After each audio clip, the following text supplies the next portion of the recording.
کیا بکریاں پالنا سنت ہے؟ سوال: کیا بکریاں پالنا سنت ہے؟ جواب: جی ہاں، سرکار مدینہ صلی اللہ علیہ وآلہ وسلم کی خدمت میں بکریاں حاضر رہتی تھیں، بلکہ مخصوص دودھ پلانے والی بکریاں بھی تھیں۔ روایت میں ہے کہ گھر میں بکری کا ہونا محتاجی کے 70 دروازے بند کر دیتا ہے، یعنی گھر میں بکری رکھنا اتنا مفید ہے۔ گھر سے مراد بیڈ روم یعنی سونے کا کمرہ تو ہو نہیں سکتا، اس سے مراد گھر کی وہ مناسب جگہ ہے جہاں بکری رکھی جا سکتی ہو۔ جانور بیچ کر میلاد کا لنگر کرنا کیسا؟ سوال: اگر کسی نے میلاد کے لنگر کے لیے جانور پالا ہو تو کیا وہ اس جانور کو بیچ کر آدھی رقم اس سال اور بقیہ آدھی رقم اگلے سال میلاد کے لنگر میں خرچ کر سکتا ہے؟ جواب: اگر اسی سال جانور قربان کرنے کی نیت تھی تو اسی سال کر لینا چاہیے، لیکن چونکہ ایسا کرنا اس پر واجب نہیں ہوا تھا، اس لیے اگر جانور بیچ کر آدھی رقم سے بھی میلاد کا لنگر کرتا ہے تب بھی صحیح ہے۔ اگر بالفرض ارادہ بدل دے اور لنگر ہی نہ کرے تب بھی گناہگار نہیں ہے، لیکن جب نیت کی ہے تو اس سے پیچھے نہیں ہٹنا چاہیے۔ کیا بھولنا بھی اللہ کی نعمت ہے؟ سوال: بھول اللہ کی نعمت ہے، ایسا کہنا کیسا؟ جواب: بہت سی صورتیں ایسی ہیں جن میں بھول جانا نعمت ہے، جیسے کسی نے ہمارے ساتھ بدسلوکی کی اور ہم بھول گئے تو یہ نعمت ہوئی، کیونکہ اگر بدسلوکی یاد رہ جاتی تو اس سے خار کھاتے رہتے، اس کی برائیاں کرتے رہتے اور اس سے انتقام لینے کی ٹوہ میں رہتے کہ جب موقع ملے گا نہیں چھوڑوں گا۔ بعض اوقات بچوں کو ڈانٹ ٹپٹ کرتے ہوئے نہ جانے کیا کیا بول دیتے ہیں اور بچے بھول جاتے ہیں، یہ بھولنا بھی نعمت ہے، ورنہ اگر بچہ نہ بھولے اور وہ بھی خار بازی کرے تو ماں باپ کو پورا کر دے۔ جانور کا حافظہ بھی بہت کمزور ہوتا ہے۔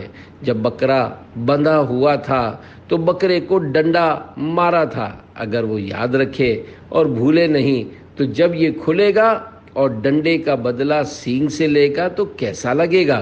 ایسی اور بھی صورتیں ہیں جن میں بندہ بھول جاتا ہے تو فائدہ ہوتا ہے۔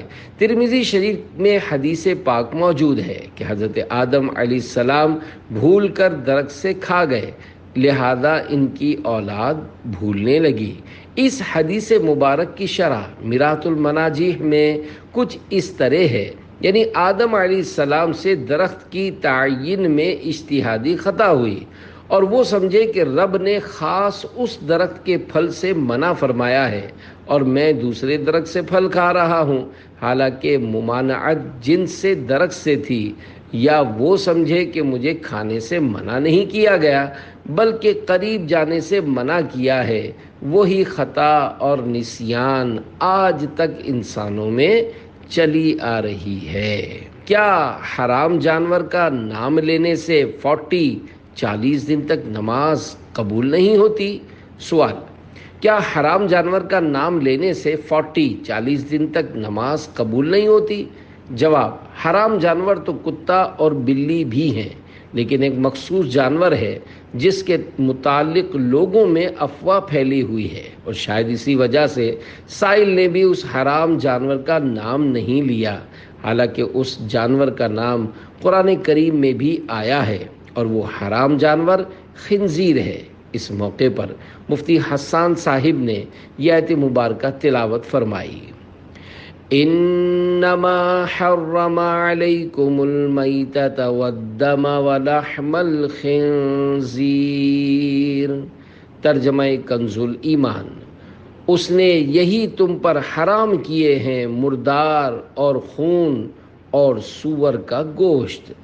امیر اہل سنت دامت برکاتہم العالیہ نے فرمایا، عوام میں بہت ساری غلط فہمیاں پائی جاتی ہیں۔ خنزیر کا لفظ کہنے سے نہ وضو ٹوٹتا ہے اور نہ ہی گناہ ملتا ہے۔